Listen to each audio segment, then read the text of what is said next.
أيامي وسهر في ليلي، تسريحة شعري مشاعري، صوتها ما كانت بتنامني تغنيلي ويايا، وفي قلبي دي ساكنة معايا.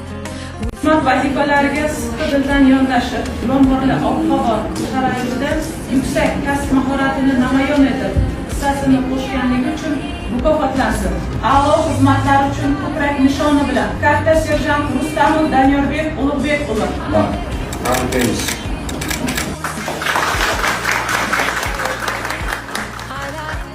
O'zbekiston Respublikasiga sadoqat bilan xizmat qiladi. A'lo xizmatlar ko'krak nishoni bilan taqdirlandim. Toshkent viloyatiga qaratilgan ichki ishlar organlari xodimlari barchamizga berilgan e'tibor, ishonch, men bilan birga xizmat olib borgan ijtimoiy tarmoqqa chiqmay qolgan xodimlar ham bordi. Qolgan hamma barcha xodimlar o'sha kuni